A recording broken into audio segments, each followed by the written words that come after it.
있습니다. 자, 우리 벨직 신앙고백서 이제 오늘 13항 하나님의 섭리편입니다. 이제 같이 한번 읽어볼 텐데 최대한 요 단락을 여러분들이 이거를 이제 이 프레젠테이션을 만들 때 이 줄바꿈 이런 것들 있죠. 이런 것들을 신경 써서 만든 거예요. 그러니까 그냥 읽지 마시고 이런 자간의 어떤 호흡이나 문맥의 내용들을 여러분들이 잘 파악하시면서 읽으시면 사실은 제가 하는 해설보다도 이 원래 신앙 고백서가 가지고 있는 의미가 훨씬 더 여러분에게 잘 적용되실 수 있을 거니까 그런 것들을 여러분들이 보시면서 같이 읽으면 좋겠습니다. 자, 같이 한번 읽어보겠습니다. 우리는 이 선하신 하나님께서 만물을 창조하신 후에도 만물을 그냥 내버려 두시거나 포기하시거나 우연에 맡기지 아니하시고 당신의 거룩하신 뜻에 따라서 다스리시고 통치하셔서 이 세상 가운데서 하나님의 명령 없이 아무 일도 일어날 수 없음을 믿습니다. 그러나 하나님은 죄의 조성자도 아니시고 책임자도 아니십니다. 왜냐하면 그분의 능력과 선하심은 지극히 위대하시고 우리의 이해를 초월하는 것이어서 심지어 마귀들과 악한 자들이 불의하게 행할 때라도 그분은 지극히 뛰어나고 공의로운 방식으로 자기의 일을 정하시고 실행하시기 때문입니다. 인간의 이해를 초월하는 하나님의 행위에 대하여 우리는 우리의 능력이 허용하는 한도를 넘어서까지 호기심 어린 질문을 하려 하지 않습니다.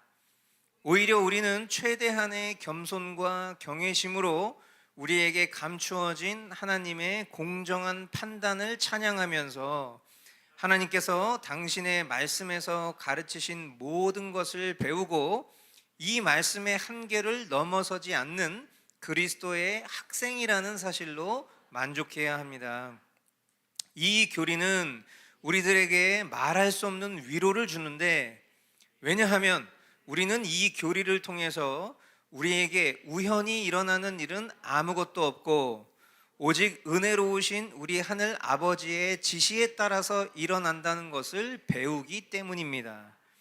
하나님께서는 아버지와 같은 돌보심으로 우리를 돌보아 주시고 모든 피조물들을 당신의 권세 아래 두십니다.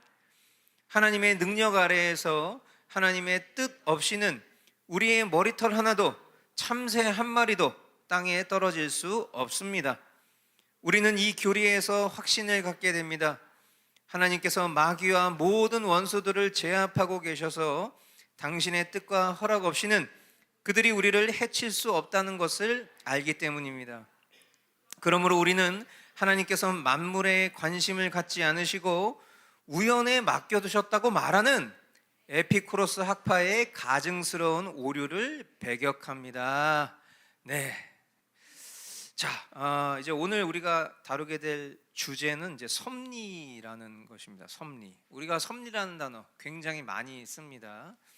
그런데 이 섭리라는 단어는 여러분이 성경을 찾아보시면 검색을 통해서 성경에 섭리라는 단어를 검색해 보시면 아무것도 안 나옵니다. 그러니까 섭리라는 단어는 성경에 나오는 단어가 아니에요. 그러니까 이것은 엄밀히 얘기하면 매우 신앙적인 단어, 또 신학적인 단어 그렇게 우리가 볼 수 있겠죠. 그러나 이제 이 섭리라는 단어가 성경에 등장하지 않는다라고 해서 우리가 이 섭리라는 단어를 경홀히 여기거나 그것에 대해서 신뢰하지 않는 것은 아니죠. 왜냐하면 하나님이 하시는 그 역사를 우리 인간편에서 그것을 이해해야 할 때 가장 잘 이해할 수 있는 단어가 바로 섭리라는 단어이기 때문입니다. 그래서 이 벨직 신앙고백서를 누가 작성했다고 얘기했었죠? 이름 기억나세요? 시험 봐야 되겠어. 그래서 이제 그 학기에 한 번씩 이렇게 시험을 봐서 벨직 신앙고백서를 작성한 자는 누구인가 뭐 이런 거, 그죠? 귀도 드브레 기억나시죠? 이제 귀도 드브레. 자, 이분이 이 신앙고백서를 작성했었던 당시 상황을 생각해 보면 그때가 어떤 상황이었어요? 로마 카톨릭의 박해를 받고 있었고, 그리고 바른 복음 설교를 전할 수 있는 그런 상황 자체가 아니었었죠. 그건 무슨 말입니까? 내가 신앙생활 한다는 것은 언제나 죽음의 위협을 받는 거예요. 그리고 이런 자유로운 신앙의 행위에 대해서 목마른 상태에서 사역을 해야 했단 말이죠. 근데 그럼에도 불구하고, 그런 상황임에도 불구하고 이런 신앙 고백문을 작성하면서 이 조항을 포함시켰다. 그것은 뭐예요? 결국 그 기도 드우브레라는 사람이 이런 현실이지만, 그러나 이런 현실 가운데에서도 하나님의 완전한 섭리가 진행 중이다라는 것을 믿었기 때문에 이런 신앙 고백서를 낼 수 있었다라는 거, 이런 어떤 역사적인 배경들을 한번 떠올려 보면서 섭리에 대해서 한번 이야기를 나눠보도록 하겠습니다. 자, 섭리란 무엇인가? 섭리. 이 섭리에 대해서 우리가 배웠던 적이 있어요. 우리가 지금 벨직 신앙고백서만 하는 게 아니라 웨스트민스터 신앙고백서, 하이델베르크 요리문답, 다양한 신앙고백서들을 통해서 우리는 이런 주제들을 항상 배웠습니다. 섭리가 뭐냐? 자, 우리가 하나님의 작정에 대해서 먼저 이야기를 할 때, 하나님의 작정이 크게 두 가지로 이루어진다라고 했었죠. 첫 번째는 창조, 그리고 두 번째가 섭리입니다. 그러니까 창조가 하나님의 영원한 작정에 따라서 우주 만물을 시작하신 사역이라고 만약에 말을 한다면, 그러면 섭리는 뭐예요? 그 시작하신 사역을 어떻게 하는 거? 보존하는 거, 그죠? 그것을 운영해 가시는 것을 우리는 섭리라고 말합니다. 그러니까 섭리라는 것은 하나님께서 창조하신 모든 피조물을 그냥 내버려 두시지 않고 하나님이 가지고 계신 부요한 지혜와 지식, 그리고 전능하신 능력으로 하나님이 창조하신 세상을 보존하시고 유지하실 뿐만 아니라 창조 세계 안에서 일어나는 모든 일들, 창조 세계 안에서 일어나는 모든 일들은 뭐예요? 저와 여러분들이 살아가는 삶에서 일어나는 모든 일들을 다 포함하는 거잖아요. 그 모든 것들을 하나님께서 주장하시고 다스리심으로 말미암아서 하나님의 목적대로 이끌어 가시는 것, 이것을 우리는 섭리라고 말하는 거예요. 그러니까 우리가 보통 요즘에 그러니까 결국 유행하는 단어들을 보면 다 비성경적인 거예요. 그러니까 럭키비키 막 이런 표현들 있잖아요. 그러니까 뭐가 럭키비키야? 그런 건 없어요. 그러니까 저도 가끔 보편적인 용어를 쓰면 우리 집에도 율법 선생님이 계세요. 그래서 제가 야, 저 운이 좋았다 그러면 운이 좋았다? 막 이렇게 옆에서 그 단어를 교정해 주는 사람들이 있다. 그러니까 다른 한편으로 보면 되게 뿌듯한 일이죠. 왜? 배운 대로 하는 거예요. 배운 대로. 운이 어디 있어요, 아빠? 이런 식으로 얘기하는 거죠. 그죠? 운이 좋은 건 없는 거예요. 왜? 모든 것이 하나님의 섭리 가운데 있으니까. 그러니까 맨체스터 유나이티드가 2대0으로 지고 있다가 3대2로 이겼어. 마지막에 슈팅을 딱 때렸는데 상대 수비수 굴절돼서 들어갔어. 와, 운이 좋았다. 운이 좋았다? 이제 이렇게 되는 거죠. 그것 또한 하나님의 섭리 가운데 있다라는 것을 우리가 믿는 거잖아요. 그런데 신앙이 없는 사람들은 뭡니까? 그건 운이 좋은 거예요. 그냥 어떤 보이지 않는 변수적 법칙에 의해서 우리의 삶이 돌아가고 있다라고 생각을 하는 거죠. 그렇게 생각하는 사람이 있을 수 있으나 적어도 기독교 신앙인은 그렇게 생각해서는 안 되는 거예요. 그러니까 우리 삶에 벌어지는 모든 일이 다 하나님의 섭리 가운데 있다라는 것을 믿는 거죠.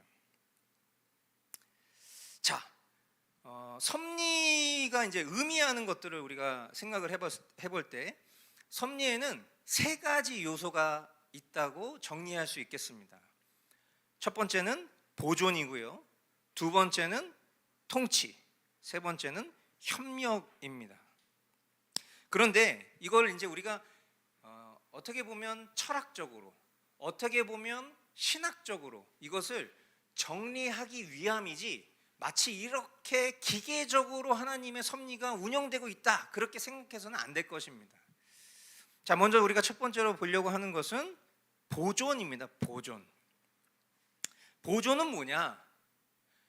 하나님께서 자신의 피조물을, 그러니까 하나님이 창조하신 피조물, 즉 온 세상 우주 만물과 그리고 저와 여러분들을 어떠한 자연 법칙에 따라서 스스로 움직이도록 내버려 두시는 것이 아니다. 절대 그런 게 아니라는 거죠. 오히려 적극적으로 붙드시고, 적극적으로, 그리고 계속해서 그것이 하나님의 뜻 가운데 존재하도록 하시는 것, 이것이 바로 보존이에요. 자, 우리가 보존을 이해하려면 대전제가 있어요. 뭐냐? 하나님은 창조주이시라는 거예요. 이것은 하나님이 무한한 분이고 또 가장 완전하신 분이며 또한 자존하시는, 스스로 존재하시는, 즉 독립적이며 만물의 주인이시다라는 것을 의미하는 것입니다. 대전제, 하나님 창조주시다라고 했을 때 그 창조주라는 개념은 바로 이런 거라는 거죠. 그렇기 때문에 이 세상에 존재하는, 그리고 이 세상에서 활동하고 있는 그 어떤 것들도 하나님에게 의존하지 않는 피조물은 단 하나도 없다라는 거예요. 만약에 하나님께 의존하는 존재가 아닌 것이 있다, 그러면 그것은 쉽게 얘기하면 비의존적인 거잖아요. 모든 것이 다 하나님께 의존할 수밖에 없는데 하나님께 의존하지 않는 어떤 비의존적인 것이 있다? 그럼 이거는 뭐랑 동등한 거예요? 하나님이랑 동등한 거죠. 하나님에게 의존적이지 않은 어떠한 존재가 만약에 있다면 그것 자체가 하나님과 동등한 것이 되지 않겠어요? 그러니까 우리가 이런 것을 설명할 때 제일 많이 다루는, 제가 제일 많이 소재로 쓰는 것 중에 하나가 뭡니까? 시간이에요, 시간. 아마도 우리가 살아가는 삶 속에서 우리가 불가항력적으로 경험하는 것들 중에 가장 대표적인 것은 아마 시간일 것입니다. 그렇죠? 우리는 시간을 거스를 수가 없잖아요. 그러다 보니까 우리가 하나님의 섭리를 생각할 때, 특별히 하나님의 예정에 대해서 이해할 때, 하나님의 예정을 운명론처럼 받아들이는 가장 큰 이유가 뭐냐면 바로 우리는 시간의 지배를 받고 있기 때문이죠. 그러니까 하나님이 정하셨다라는 이 문장을 이해하기 위해서 우리가 받아들일 수 있는 가장 쉬운 것이, 그럼 다 정해진 거잖아. 거스를 수가 없잖아. 그러면 결국 우리는 로봇처럼 하나님이 정한 대로 가는 거겠네? 이런 식으로 하나님의 예정을 생각한다는 거예요. 그러나 하나님은 시간 아래에 계신 분이 아니라 시간 위에 계신 분이죠. 시간의 조성자세요. 시간을 만든 분이라고. 시간이 하나님을 어떻게 할 수가 없어요. 하나님이 시간을 다스리실 수도 있어요. 심지어 성경에 나오는 역사적인 사건들 가운데에는 인간의 아주 고유의 자연 법칙들도 때로는 거스르는 일들도 생기죠. 시간이 멈춘다든지 해와 달이 다르게 변한다든지 이런 것들이 다 가리키는 게 뭡니까? 하나님이 그것을 주장하시고 섭리하시는 주권자, 창조주이시다라는 거잖아요. 그런 측면에서 봤을 때 이 세상에서는 그 어떤 것도 하나님에게 의존하지 않는 것은 없다. 모든 피조물들은 하나님의 창조로부터, 무에서부터 나와서 존재하고 있기 때문에, 무에서 하나님이 창조하신 형태로 존재하고 있기 때문에 그 모든 것들은 모든 면에서 창조되신 하나님을 의존할 수밖에 없다는 거예요. 그렇기 때문에 이 보존이라는 것은 실질적으로는 창조와 동일한 거라고 보셔야 돼요.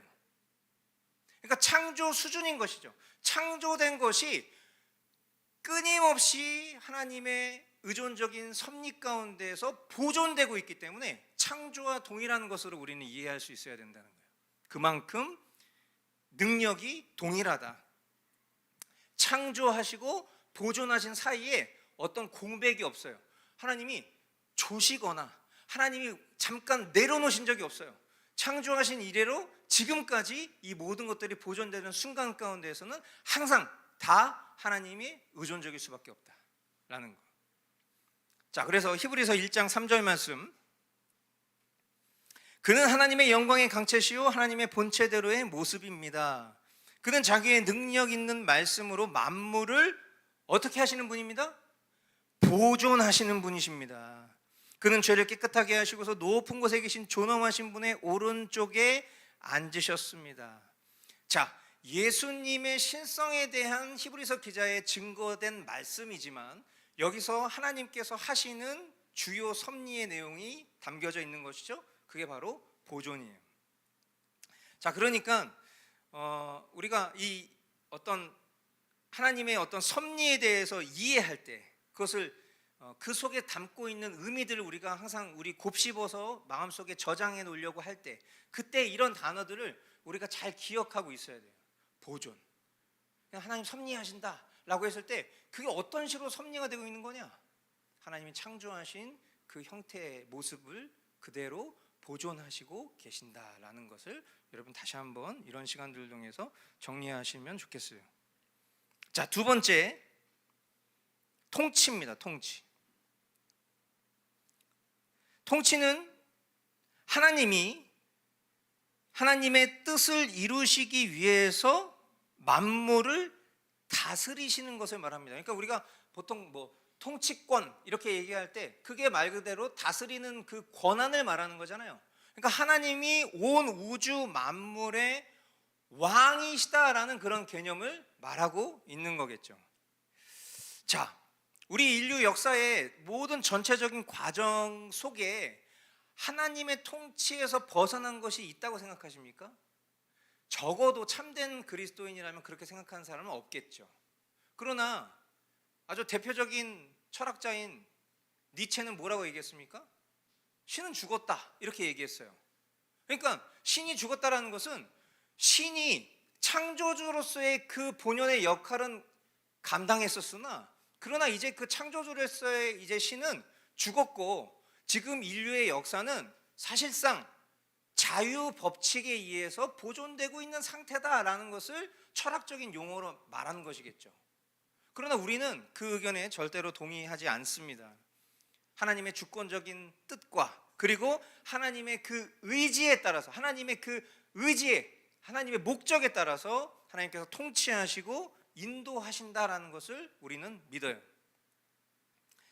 아주 사소해 보이는 것, 아주 하찮아 보이는 것, 그리고 앞서서 말했던 것처럼 사람이 저거는 우연이야, 저거는 운이야 라고 말할 수밖에 없는 그런 현상들도 있잖아요.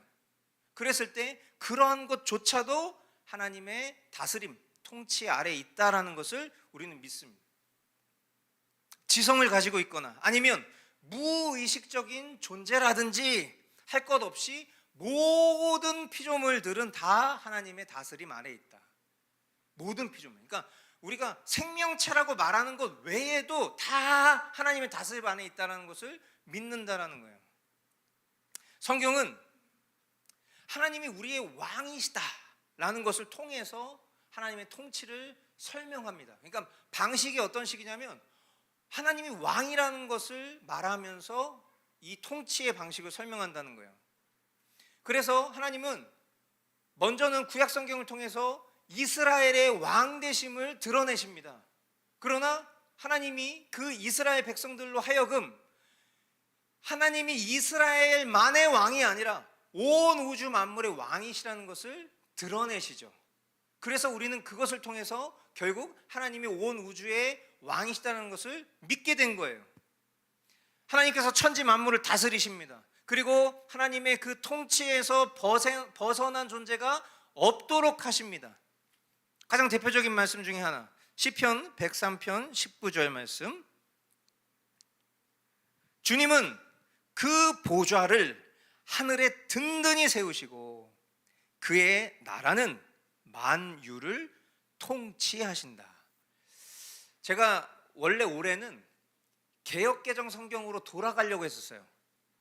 그 이유는 이제 세번역 성경이 가지고 있는 아주 우수한 장점들이 있지만 그래도 개역개정이 담고 있는 보편성이라든지 여전히 우리에게 익숙한 것들이 조금 더 개역개정에 남아있기 때문에 개역개정으로 돌아가야지 이런 생각을 했다가도 이런 세번역 성경을 볼 때마다 제가 깜짝깜짝 놀라는 것은 개역개정에서 좀 미비하게 번역됐던 단어들이 세번역 성경에 이렇게 말끔하게 번역이 되어 있다는 거예요. 그러니까 이런 말씀도 그냥 옛날 개역개정 성경으로 보면은 이 103편 19절에 이런 통치라는 단어가 없습니다. 그냥 만유를 다스리시는 도다 이런 식으로 표현하고 있거든요.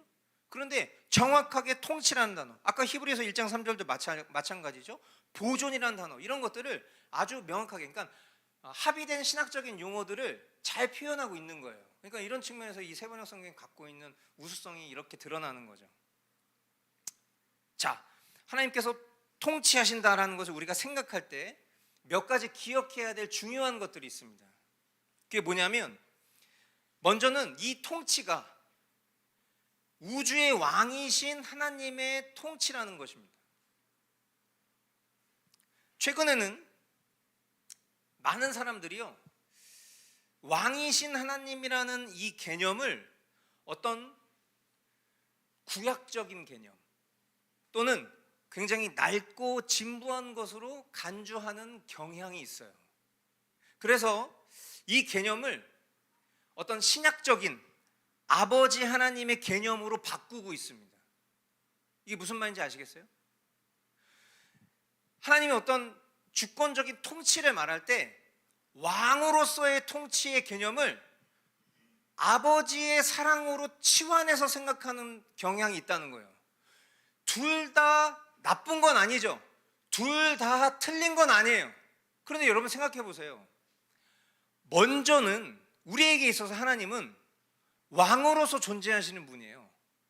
그러니까 항상 제가 말씀드리지만, 우리가 하나님의 사랑을 논하려면 하나님의 공의를 뺄 수가 없어요. 하나님의 공의 앞에서 그분의 의를 충족시키며 그 의의 충족을 선언받을 때 우리는 비로소 하나님의 사랑을 경험할 수 있는 자격이 되는 거예요. 예를 들어서 제가 예림이한테, 예림아, 이제부터 목사님을 친구처럼 생각해라, 만약 이렇게 얘기를 했어요. 그러니까 예림이가 친구? 막 이래요. 친구처럼 생각해. 그랬더니 알았어. 만약 이렇게 얘기한다면 제가 어떻게 반응하겠어요? 이런 버르장머리 없는, 이러겠어요? 내가 방금 전에 친구처럼 대하라고 했으니까 응 알았어라고 하는 것을 우리가 합의된 사랑의 관계 속에서 이해해 주겠죠. 그런데 오늘날 많은 그리스도인이라고 말하는 사람들을 보면 하나님을 왕으로서의 경외함이 없어요. 오직 사랑의 하나님, 아버지 된 사랑, 이런 것으로만 계속 하나님을 대하려고 해요. 그러니까 어떻게 합니까? 법을 준수하지 않아요. 성경이 기준하고 있는 백성된 법을 지키지 않아요. 율법을 지키지 않는다고. 율법주의가 나쁜 거지, 율법 자체는 우리를 살리는 것인데, 그런데 그 율법을 지키지 않아요. 하나님의 말씀을 보지 않아요. 성경에서 이야기하고 있는 기준들을 지키지 않아요. 그러면서 사랑의 하나님을 의존하려고 말하고 있어요. 이것 자체가 틀린 거죠. 그래서 제가 우리 농담으로, 우리 집에서는 그런 얘기 굉장히 많이 합니다만,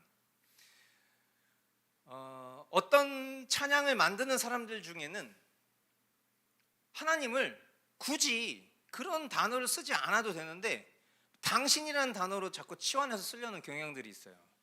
그죠?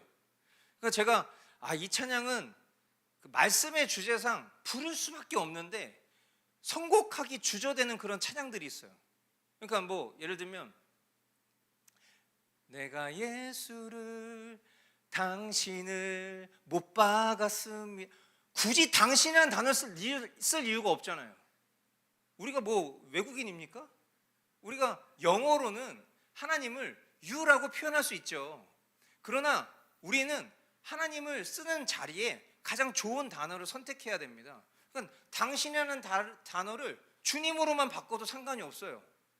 심지어 1995년도인가요? 6년도인가요? 그때 이제 출판됐었던 책 중에 예배 예전의 회복이라는 그런 책이 있어요. 정확한 그 책명이 맞는지 모르겠어요. 근데 그것이 어떤 내용이냐면, 우리가 교회에서 쓰는 용어들을 조심해서 쓰자.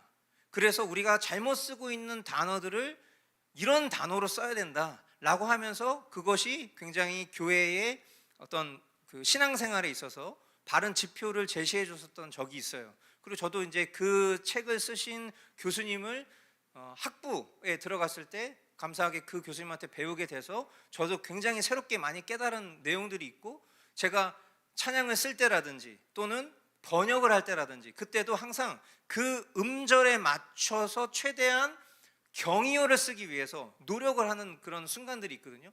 예를 들어서 주라는 표현을 쓸 때 우리는 주라는 단어보다 주님이라는 표현을 쓰려고 노력해야 되죠. 어이 주인 이러진 않잖아요. 주인님 이렇게 얘기하죠. 그러니까 주라는 표현을 어쩔 수 없이 음절에 끼워 맞춰야 되는 경우들은 어쩔 수 없는 거예요, 말 그대로. 그러나 이왕이면 주님으로 써야 되는 거죠. 그런데 우리가 당신 해버려요. 기도할 때도 그냥 마치 내가 그냥 편안한 관계처럼 당신 해요. 그럼 뭔가 영어권에서 익숙한 사람들은 그 표현이 특별히 문제되지 않기 때문에 그 표현을 쓸 수 있다고. 그러나 우리가 사람과 사람 사이에서 대화할 때 뭐 저보다 나이가 많으신 연장자에게 당신은 어떻게 생각하십니까? 이렇게 얘기하면 벌써 그 뉘앙스가 어감에서 우리는 불편함을 느낀다고요. 그런데 그 불편함을 하나님께는 예외로 두려고 하는 경향이 있어요.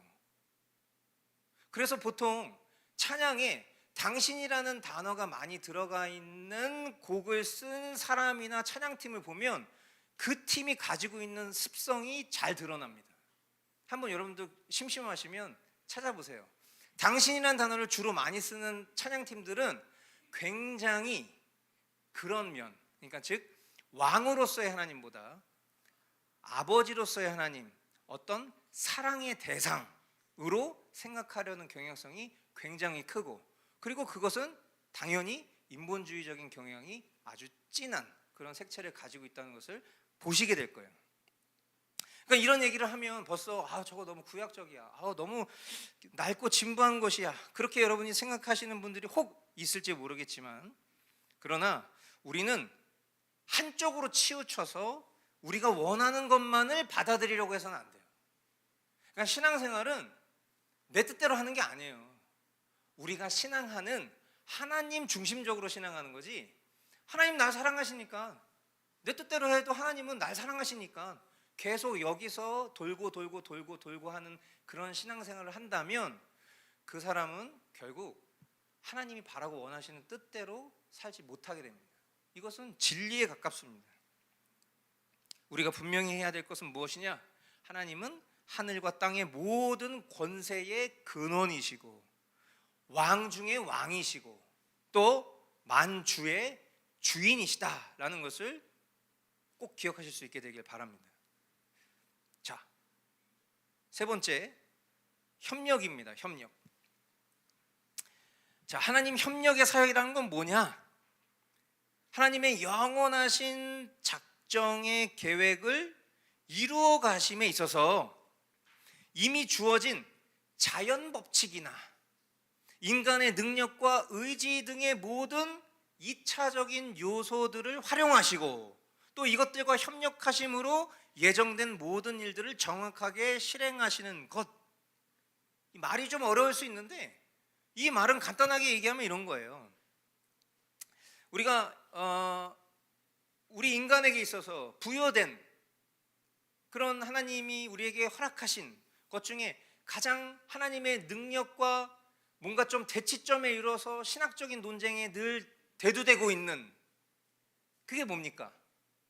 자유의지죠. 그렇죠? 항상 이 자유의지가 결국은 교단을 나눴고요, 교파를 나눴고요, 결국 오늘날 우리가 신앙생활 하는 것에 있어서 이 자유의지에 대한 이해도가 항상 굉장히 큰 문제라고 저는 생각합니다. 자, 그런데 하나님이 우리에게 자유의지를 주신 이유는 뭡니까? 먼저 하나님 우리에게 자유의지를 주신 것은 저와 여러분들에게 인격적인 사랑을 공급하신 거예요.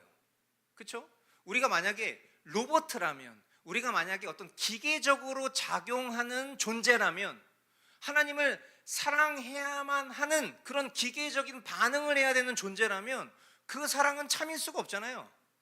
하나님 우리에게 자유의지를 주셔서 심지어 그 인간이 하나님과 밀당하는 어떤 이런 인류 역사의 끔찍한 순간들이 반복되는에도 불구하고 하나님은 결국에는 그 마음 가운데에 성령으로 감동하시고 그 뜻 가운데 하나님의 소원을 불어일으켜 주셔서 결국은 그 의지로 말미암아서 하나님을 선택하고 하나님께 돌이켜서 하나님을 선택하고 하나님을 사랑할 수 있게 만드는 데까지 그 일은 그의 것으로 두신 것이 자유의지의 복입니다.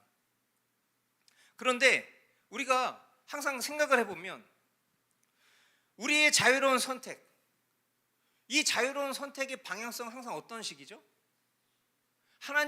하나님적입니까? 아니면 하나님을 대적하는 형식입니까?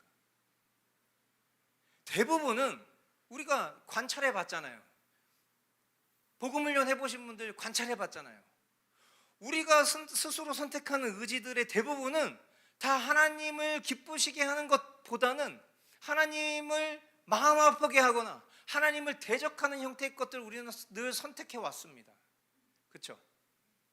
그래서 때로는 그 내가 선택한 것으로 인하여서 오게 되는 안 좋은 결과조차도, 그래서 그 결과를 우리가 책임져야 되는 상황조차도 하나님은 허락하셨어요. 그러나 결국은 뭡니까? 그와 같은 것들도 그냥 그대로 해서 망하게 내버려 두실 수도 있는데, 하나님은 결국 그 악한 결과물까지도 협력하여서 그것이 하나님의 섭리 가운데에서는 선으로 이루어 가시도록 하시는 주권은 놓지 않고 계신 거예요. 자, 이것이 얼마나 위대한 일입니까? 로마서 8장 28절, 하나님을 사랑하는 사람들 곧 하나님의 뜻대로 부르심을 받은 사람들에게는 모든 일이 서로 협력해서 선을 이룬다는 것을 우리는 압니다. 그러니까 이 말씀이 과거에 합력이라는 단어로 번역이 되어 있었잖아요. 합력. 그러니까 이제 성경을 편협적으로 아시는 분들은 이 말씀을 어떤 식으로 해석했습니까? 야, 우리 합력하자. 우리 모이기를 힘쓰자. 그래서 우리 서로 합력해서 선을 이루자. 뭐 이런 식으로 이 단어를 그렇게 이해하고 이 성경의 문맥을 앞뒤로 살펴보지 않은 채 우리가 그런 식으로 이해했던 적이 많았는데, 그런 개념이 아니에요. 물론 그 개념도 일부는 인정할 수 있겠지만 사실 이 말씀이 가지고 있는 고유의 목적은 무엇입니까? 하나님의 사람이라면 뭘 믿는다는 거예요? 모든 일이 서로 협력해서, 그 모든 일이라고 하는 것은 우리가 봤을 때 선한 일이든 악한 일이든 좋은 일이든 나쁜 일이든 심지어 불운한 것, 운, 이런 것까지도 다 모든 것이 협력해서 선의 본체가 되시는 하나님의 뜻을 이룬다는 것을 믿는다라는 거죠. 그러니까 우리가 경우에 따라서 하나님은 인간과 협력하지 않으실 때도 있습니다. 그렇죠? 우리가 다 바라고 원하는 대로 하나님이 인도하실 때가 있습니까? 그렇지 않을 때도 있잖아요. 그러니까 하나님 우리랑 협력하시지 않는 거예요. 왜? 그 길로 가면 죽으니까. 그 길로 가면 망하니까. 인간의 자유로운 선택, 행동, 이런 거를 존중하세요. 우리 존중이라는 단어 되게 좋아하잖아요. 절 좀 존중해 주시겠어요? 막 이런 식으로. 존중. 하나님 존중하세요, 우리를. 그런데 그것도 다 하나님의 뜻 가운데서, 그리고 그것을 조화롭게 섭리하신다라는 거죠. 그러니까 제가 지난주에 저희 연극영화과 저를 가르쳐 주셨던 교수님이 돌아가셨어요. 그래서 제가 오랜만에 우리 과거에 벌써 20몇 년 전에 공부했었던, 같이 뭐 연극하고 영화 했었던 그런 이제 동기, 또 선후배, 이렇게 어떻게 장례식장에서 만나게 됐습니다. 근데 저는 이제 신앙생활하고 한 2023년, 4년, 2020이 아니라 2003년, 2004년 이 이후로는 그쪽 관련되신 분들하고 만난 적이 거의 없어요. 그러니까 저는 거의 이제 20몇 년 만에 그분들도 다 저를 보는 거예요. 그래서 제가 이제 장례식장 입구에 이렇게 딱 들어가서 이렇게 보는데 제가 아는 사람이 한 명도 없는 것 같은 거죠. 이제 옆에 갑자기 어떤 아저씨 한 분이 혹시 유가나 선배님 아니세요? 이러는 거예요. 누가? 어떤 아저씨가. 그래서 예, 맞는데요. 그랬더니 예, 저 03학번 누구입니다. 뭐 이렇게 하는데 어떤 아저씨가 그분도 이제 40대가 넘은 거잖아요. 근데 이제 뭐 죄송한 얘기인데 막 술 담배 하시고 세상에 쩔으셔가지고 나는 나보다 한 10살 많아 아저씨인 줄 알았어. 근데 갑자기 저보고 막 반갑습니다 하면서 인사하는데 너무 놀란 거예요. 갑자기 이분이 그 장례식장 안에 있는 사람들한테 여기 국악본 유관아 선배님 오셨습니다. 그러니까 다들 자리에서 이러는데 안녕하십니까 막 인사를 막 하는데 안 일어서는 사람들이 있어요. 그게 누굽니까? 저희 동기들 저기 맨 안쪽에, 왜냐면 제가 명지 전문대 연극영화과 2기거든요. 그러니까 이제 저는 화석이에요, 화석. 조상님. 그래가지고 저 맨 안쪽에 이제 상석에 가서 앉는 거예요. 근데 제가 딱 이제 그 자리까지 이렇게 가는데 약간 슬로우 비디오처럼 모든 사람들이 이렇게 보는 표정이 어떤 표정이냐면 다 기이하게 보는 거죠, 저를. 한결같이 다 하는 말이 뭐냐면, 말씀 많이 들었다는 거예요. 후배들은 무슨 말씀을 많이 들었어요 했더니, 강한 선배님 학교 다니실 때 레전드셨다면서요, 막 이런 거예요. 근데 이 레전드가 무슨 의미냐면 안 좋은 의미에서, 그러니까 온갖 죄라는 죄는 골라서 다 지었던 그 인간이 너였다면, 뭐 이제 이런 얘기를 좋게 막 이제 표현해 주는 거죠. 근데 이제 한결같이 그 모든 사람들이 하는 얘기가 뭐냐면, 아니 근데 어떻게 하다가 목사님이 됐냐고, 그 얘기를 모든 사람이 이제 다 하는 거예요. 근데 제가 이제 그 얘기를 들으면서 제가 왕왕 이제 우리 교회 성도분들에게는 뭐 옛날에 뭐 이랬고 저랬고 뭐 지금은 이렇게 살고 있고, 그리고 우리는 현실 속에서 늘 마주하는 사람이기 때문에 뭐 과거의 얘기가 그렇게 마음에 와닿겠습니까? 그냥 재미로 듣는 거겠죠. 근데 제가 문득 그날 그런 생각을 한 거예요. 아니 어쩌다가, 저도 새삼스럽게 어쩌다가 왜 내가 이렇게 하나님의 사람이 돼서 하나님의 말씀을 가르치고 전하는 목사가 됐을까? 근데 그것에 대해서 여러 가지 많은 대답을 내놓을 수 있겠지만 너무나 심플합니다. 하나님이 협력하여서 선을 이루신 거예요. 그게 하나님의 섭리 가운데 있었던 거예요. 근데 그 어느 것도 저를 강제하지 않았어요.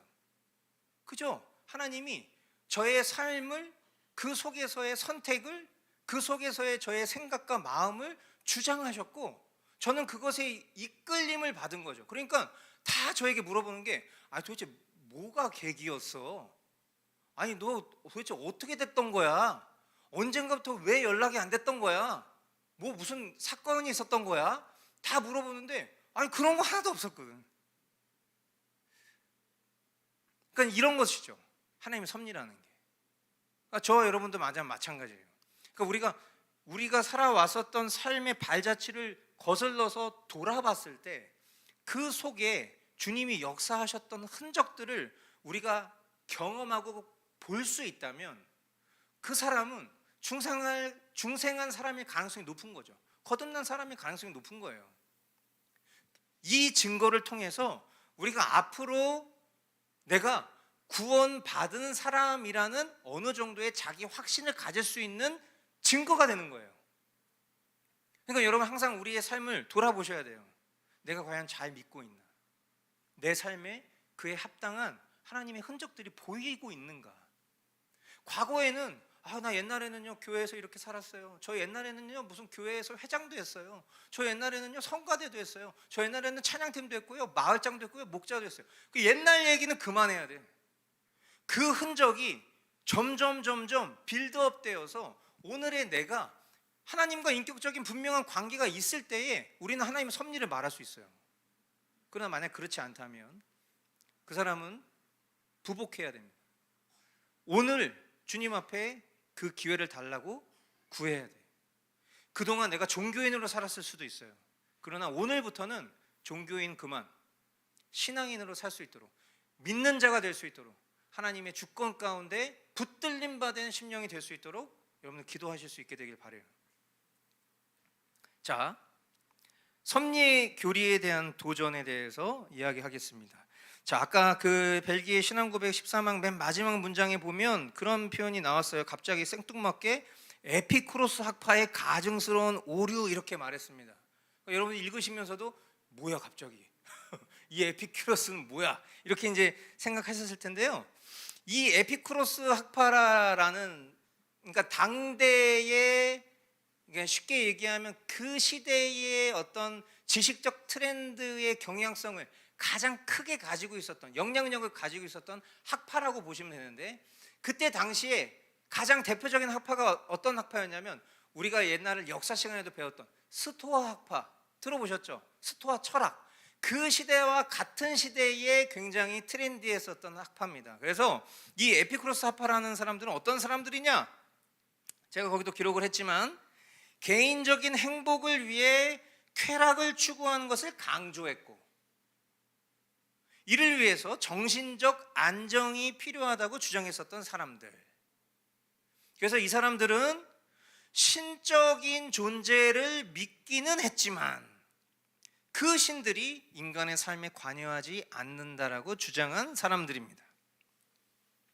자, 그래서 이 벨기에 신앙 고백에는 그들의 주장을 뭐라고 말합니까? 그들의 주장에 대해서 하나님께서 만물에 관심을 갖지 않으시고 우연에 맡겨두셨다. 그러니까 하나님이 창조하셨어요. 근데 창조하고 나서 하나님이 이제 뭐 내가 창조할 거 다 했으니까 니네들 알아서 해라, 이러셨다라고 하는 거예요. 쉽게 얘기하면 그거를 되게 유식하게 말한 거예요, 이 에피쿠로스 학파가. 근데 이건 뭡니까? 결국에는 하나님의 창조는 인정하는데 통치는 부정하는 거죠. 그게 가능합니까? 아까 얘기했잖아요. 이 창조와 섭리는 함께 가는 거예요, 함께. 그런데 창조 인정. 왜? 설명이 불가능한 현실을 우리가 목도하고 사니까.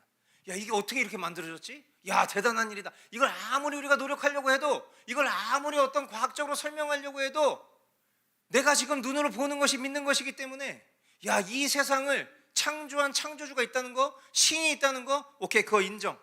그런데 돌아가는 거는 그냥 자연 법칙에 의해서 되는 거지, 이렇게 말하는 것이 신앙인의 관점에서는 뭐라고 얘기하고 있어요? 가증스러운 오류다. 이들의 주장은 우리가 예전에 그 삼위일체 교리를 배울 때도 배웠던 이론인데 뭐냐면, 이신론 기억나세요? 이신론? 예. 이신론은 기억나는데 이신론이 무슨 뜻인지는 잘 모르시겠죠. 예. 이신론 뭐였습니까? 이신론. 이 이신론자들은 하나님의 창조를 믿어요. 그런데 섭리를 부정합니다. 창조 세계에 있어서 하나님의 간섭, 하나님의 역사, 이거를 부인해요.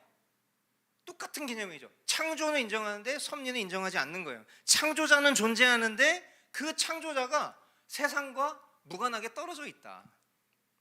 이런 주장은 뭡니까? 결국 창조주이신 하나님을 쉽게 얘기하면 인간이 하나님이 창조하신 세계로부터 내쫓는 거잖아요. 좀 과격하게 들리실지 모르겠는데 그 말이 맞는 거 아니겠어요? 창조주를 인정하는데 창조주가 섭리주의임을 부정한다. 그 얘기는 창조주를 인간의 섭리에서 퇴출시켜버리는 거예요. 더 이상 창조 세계에 창조주이신 하나님 필요 없다. 이게 바로 인간의 교만입니다. 하나님은 우주 만물 그리고 모든 자연 세계뿐 아니라 특별히 하나님의 택하신 백성들과 자녀들을 단 한순간도 쉼도 없이 끝까지 지키시고 보호하신다라는 것을 분명히 저와 여러분들은 믿어야 돼요. 그래서 이런 과거의 어떤 이런 이단적 사조 또는 이런 인문학적인 인본주의적 사고, 이런 체계로부터 우리가 항상 경계해야 되는데 과거에만 그런 게 아니에요. 여러분, 지금 이 에피쿠로스 학파 보세요. 이 사람들이 오늘날에도 없습니까? 오늘날에는 더 교묘하게 발전했죠. 심지어 교회 안에 있잖아요. 여러분 보세요. 개인적인 행복을 위해 쾌락을 추구하는 것을 강조했다.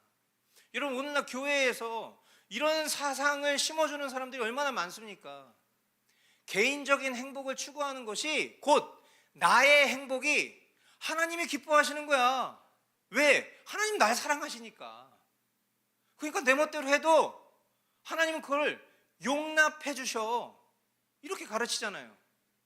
그러니까 세상 사람들이 살아가는 방식과 똑같이 살아도 아무런 죄책감을 느끼지 않아요. 왜? 교회에서 그 주장을 허물어 버렸으니까. 교회가 그렇게 가르쳐 버렸으니까. 그러니까 제가 그 동기들을 만났는데 저보고, 야 가나야, 야, 나 진짜 오랜만에 네가 따라주는 술 한번 먹고 싶다 막 이러는 거예요. 그래서 제가 따라줬어요. 소주병을 이렇게 들었어요. 근데 아니 그 소주병을 든 그 감각 있잖아요. 그게 살아있더라고. 그래서 제가 그랬어요. 목사가 따라주는 술 진짜 영광스럽게 생각해라. 내가 너 때문에 20년 만에 이거 잡는 거다. 그러고선 제가 축복합니다 하고서 이제 따라줬어요. 그랬더니 이제 본인이 한 잔을 받더니 저보고, 아니 목사님도 술 한 잔 하지? 그러면서 이제 술 이렇게 병을 저한테 받아보려고 하는 거예요. 그래서 제가 아예 안 먹어 그랬더니, 왜? 그거 먹으면 지옥 가? 아니 내가 아는 목사님들 술 다 먹던데. 아니 항상 그래요. 뭐든지 억지 주장을 펼치는 사람들은요, 어디서 주워 들은 얘기를 똑같이 해. 그 얘기 다 하지 않아요? 내가 아는 목사님, 그 목사님 좀 제발 데리고 오라 그래. 이거 거짓 뉴스야. 또 그런 목사님이 어디 있어? 어떤 목사님이 대놓고 술을 먹어? 근데 내가 아는 목사님 다 먹던데? 다 먹는데 다. 근데 너만 안 먹는다는 거야. 근데 이런 거죠. 결국에는 그런 사조가, 그들이 그런 사조에 젖어든 이유가 뭡니까? 다 그런 건 아니어도 그렇게 말하는 사람들이 있어 왔던 거예요. 그러니까 목사님도 그 자리에서 반박을 안 했던 거예요. 그래서 제가 거기서 한참을 떠들었어. 교리를 엄청 설명을 했어요. 그랬더니 알았어. 미안해. 아닌 건 아닌 거지. 내가 왜 술을 안 먹는지. 성경에 술 먹지 말라는 게 어디 써 있어? 이런 무식한 놈아, 그게 아니야. 한참 또 떠들면 알았어 미안해 할렐루야 막 이러고 가버려. 도망가. 그러니까 여러분, 항상 이런 것들, 정신적 안정이 필요하다. 여러분, 기독교 신앙이 왜 필요한 겁니까? 제가 할머니 할아버지들에게 금요일마다 맨날 말씀드린 게 그거예요. 할머니 할아버지들, 교회에 다니시는 건 정신적인 안정이나 마음의 평안을 위해서가 아닙니다. 죄로부터의 구원, 영원한 생명이냐 아니면 영원한 형벌이냐, 절체절명의 중요한 기로에 서 있는 것 중에서 우리가 무엇을 선택해야 될지에 대한 결단이 이루어지는 것이 신앙생활입니다. 교회 왜 다니세요? 난 교회 다니면 마음이 편해요. 그럴 거면 그냥 불교를 다니는 게 낫지 않아요? 그럴 거면 그냥 명상하는 게 낫지 않아요? 뉴에이지 음악 틀어놓고 막 이렇게 막 꺾으면서 막 이런 거 하는 게 낫잖아요. 훨씬. 기독교 신앙은 마음의 안정을 위해서 하는 게 아니거든요. 근데 어떤 교회, 요즘에 굉장히 떠오르는 유명한 교회, 여자 목사님이 목회하는 굉장히 유명한 교회, 그 교회는요, 가끔은 그런 걸 시켜요. 여러분, 눈을 감아 보십시오. 호흡을 크게 한번 해보십시오. 미치겠어요, 나는 진짜. 그 교회가 지금 한국교회에서 저랑 동갑인 목사님인데 그렇게 인기가 많아. 와, 미치겠어요, 나는. 성령님이 내 안에 머무시는 것을 느껴보십시오 막 이러면서 막 그런 거 해요. 명상과 호흡을 가르쳐요. 이게 도대체 제대로 된 교회인가? 근데 사람들이 막 그 안에 막 엄청나게 몰려 있어. 답답합니다. 이들은 보세요, 신적인 존재를 믿기는 했지만 다 하나님 믿는다는 거예요. 지금 물론 이 에피쿠로스 학파는 기독교 신앙 안에 있는 사람들을 말하는 게 아니라 이때 당시에 철학 학파를 말하는 거죠. 근데 지금 우리 신앙을 보라고요. 하나님의 존재를 믿긴 하지만 그 하나님이 인간의 삶에는 관여하지 않는다. 엄밀히 말하면 내가 필요할 때는 관여해 주셔야 되고, 내가 내 주장대로 살고 내 뜻대로 살고 싶을 때는 일단 하나님 잠깐 저기 계세요. 그렇게 살고 있는 거 아닙니까?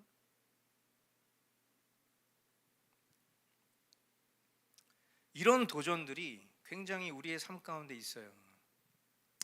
우리가 늘 기억해야 될 거, 하나님은 지금 이 순간에도 모든 것을 섭리하시는 분이시다.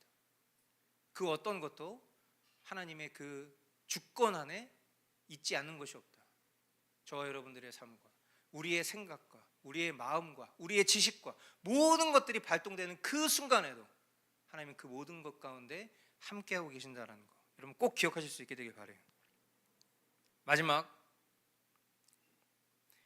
마지막이 아니군요. 두 번째, 두 개 남았군요. 제가 결국 거짓말로 판명해냈네. 하나님의 주권과 인간의 책임에 대해서 보겠습니다. 자, 하나님이 인간을 창조하신 후에 그 창조된 인간에게 이렇게 말씀하셨죠. 생육하고 번성하여 땅에 충만하여라. 땅을 정복하라. 바다의 물고기와 또 하늘의 새와 땅에 움직이는 모든 생물을 다스려라. 창세기 1장에 그렇게 명령하셨어요. 자, 그러면 어떻게 되는 겁니까? 책임이 누구에게 있는 거예요? 책임이 누구에게로 전가됐습니까? 인간에게 전가가 됐어요. 그죠? 이제 하나님 우리에게 창조된 피조 세계를 다스리고 정복하고 통치할 권한을 인간에게 주셨어요. 대리자가 된 거예요. 그러니까 대리자로서의 그 권한의 책임 100%가 인간에게 왔습니다. 인간은 결국 자신들의 통치에 책임을 져야 되고요. 동시에 자신들의 삶에도 반드시 책임을 져야 됩니다. 그리고 이 책임은 타락한 후에도, 타락 이전에 받은 명령인데 타락한 후에도 여전히 동일하게 주어져 있죠. 그런데 우리가 지금 앞서서 계속 배운 게 뭐예요? 하나님의 통치가, 하나님의 주권이 이 온 우주 만물 모든 것에 다 있다라고 얘기했단 말이에요. 그렇죠? 그러면 결국 어떤 질문이 등장합니까? 여기 나오는 질문이에요. 하나님의 주권과 인간의 책임은 어떻게 공존할 수 있냐? 그렇죠? 모든 것이 하나님 주권 가운데 있다며. 근데 하나님의 명령 이거 하나 때문에 책임이 인간에게 돌아왔다고? 그럼 어떻게 이것이 상호적으로 함께 작용할 수 있지? 이게 어떻게 공존할 수 있지? 이런 문제가 생기지 않겠어요? 이런 질문이 생기지 않겠냐고요.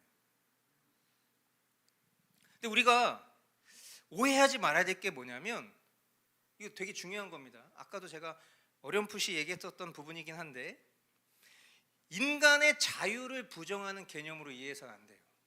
그러니까 하나님의 통치를 인간의 자유를 부정하는 것으로 이해해서는 안 된다는 겁니다. 섭리에 대한 하나님의 지혜와 능력은 우리의 이해, 우리의 지식을 초월하는 것이 맞아요. 신비스러운 거죠. 그런데 인간의 책임과 하나님의 주권이 서로 모순되는 게 아니라는 거예요. 하나님은 주권적으로 하나님의 일을 하십니다.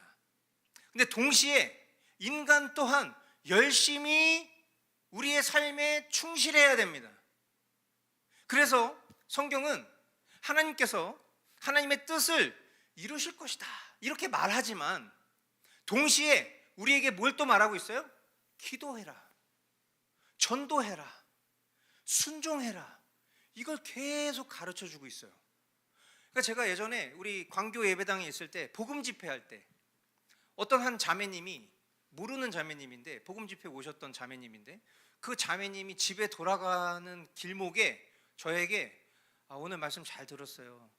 근데 더 어려워졌어요. 이렇게 얘기를 하는 거예요. 저는 그때 그 자매님이 저한테 했던 얘기가 가끔 생각나요. 왜냐하면 지금의 저라면 그때 더 대답을 잘해줄 수 있었을 텐데, 근데 그때 제가 지금만큼 부족했기 때문에, 지금보다 부족했기 때문에 시원한 답을 못 해준 것 같아서 좀 그래요. 뭐냐면 주님이 하십니다. 그래, 그 말 알겠어. 주님이 하시지. 근데 그 얘기가 난 아무것도 하지 말라는 건가? 뭔가 그런 무기력함을 느꼈다는 거예요. 여러분도 그런 고민해 보신 적 있잖아요. 모든 것이 하나님의 뜻 가운데 있다라고 하는데, 그러면 오늘을 내가 살아가야 되는 열심을 부정당하는 것 같은 생각이 든단 말이에요. 근데 그게 아니죠. 성경에 말씀드린 바대로 하나님의 일을 이루신다, 그리고 하나님 섭리하신다, 하나님 역사하신다 말함과 동시에 우리에게 기도해라, 전도해라, 순종해라 동일한 걸 요구하고 계신다는 거예요. 이것은 하나님께서 하나님의 뜻을 이루시기 위해 세우신 하나님의 지혜로운 방법인 거예요.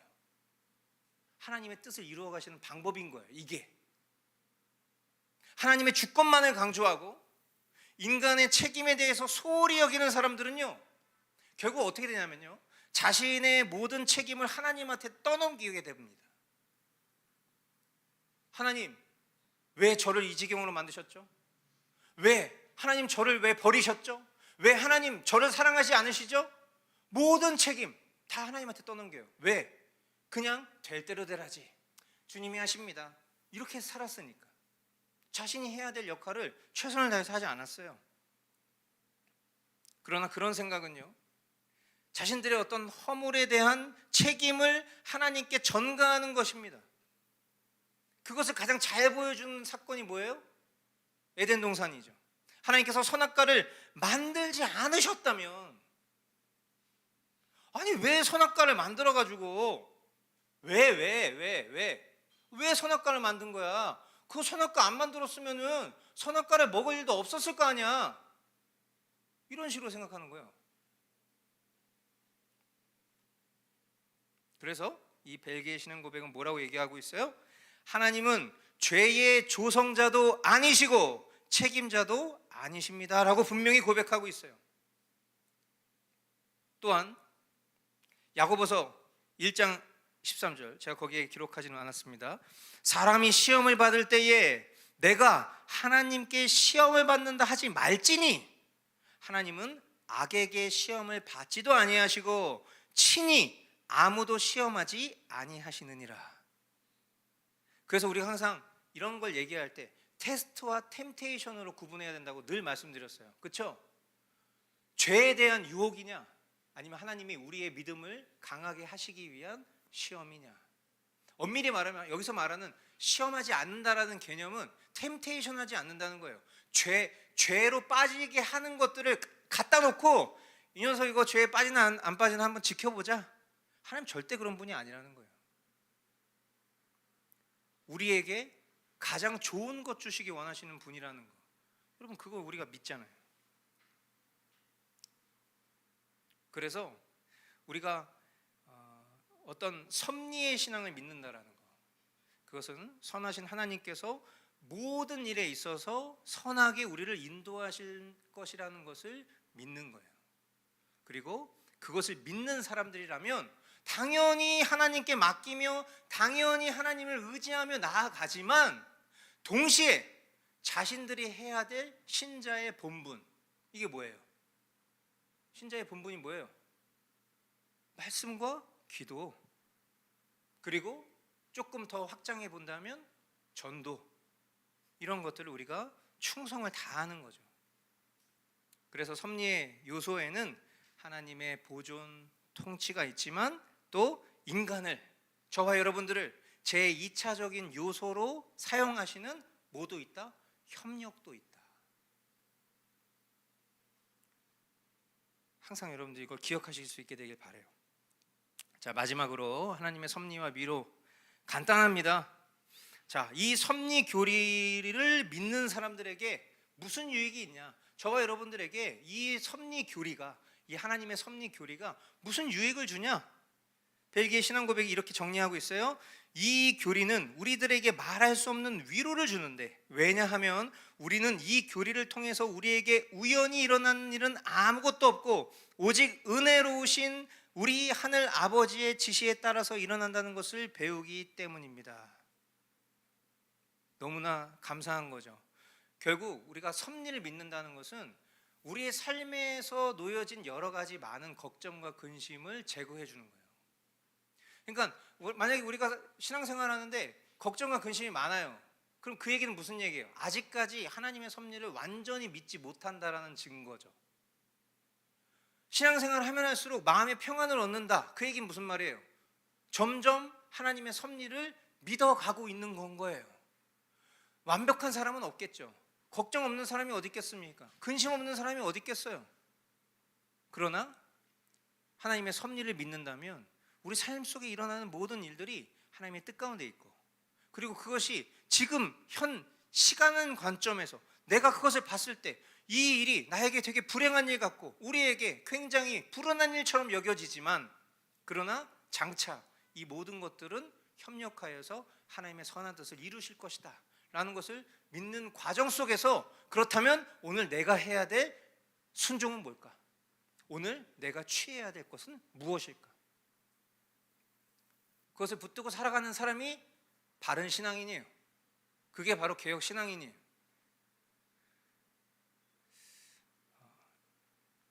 그래서 오늘 이제 우리가 나누게 된 이 내용들을 통해서 결론이죠. 결론. 이렇게 벨직 신앙 고백서는 말하고 있습니다. 인간의 이해를 초월하는 하나님의 행위에 대하여 우리는 우리의 능력이 허용하는 한도를 넘어서까지 호기심 어린 질문을 하려 하지 않습니다. 오히려 우리는 최대한의 겸손과 경외심으로 우리에게 감추어진 하나님의 공정한 판단을 찬양하면서 하나님께서 당신의 말씀에서 가르치신 모든 것을 배우고 이 말씀의 한계를 넘어서지 않는 그리스도의 학생이라는 사실로 만족해야 합니다. 이것이 우리에게 그렇지 받아들이시는 분들도 있을 겁니다. 또 어떤 분들은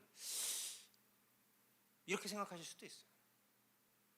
그럼 뭐 이거 너무 굴복적인 거 아니야? 너무 무능력한 거 아니야? 기독교인으로 살아간다는 게 이런 건가? 이렇게 생각하실 수도 있겠어요. 그 지점 어딘가에서 우리의 신앙의 갈등, 그리고 그 지점 어딘가에서 사탄이 우리를 미혹하고 유혹하는 지점도 있겠죠.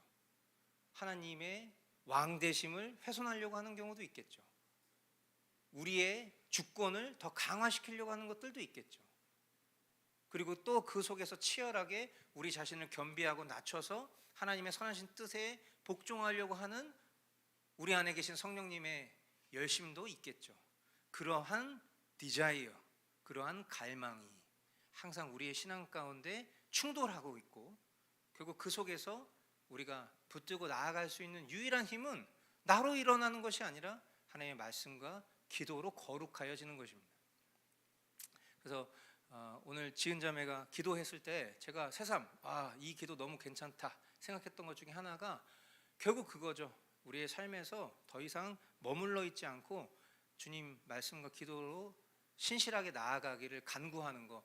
저는 저와 여러분들의 삶에 별다른 뭐가 있다고 생각하지 않아요. 신앙생활에 뭐 다른 게 있는 게 아니잖아요. 한 주간 동안 어떻게 사실 겁니까? 여러분이 주어진 삶에서 사실 거잖아요. 근데 그 삶에서 어떻게 살 거냐는 거예요. 어떻게? 말씀과 기도로 살아요. 그래서 구체적으로 말씀과 기도로 살아야지 이렇게 추상적인 디렉션을 던져주는 교회가 아니잖아요. 우리 교회는 머스트 라이프를 하는 교회예요. 머스트 라이프를 하는 곳입니다. 그 삶을 통해서 우리의 공동체성이, 그리고 우리의 신앙의 정체성이, 그리고 하나님의 섭리를 믿는 신앙이 그렇게 증명된다라는 것을 다시 한번 말씀드립니다. 네.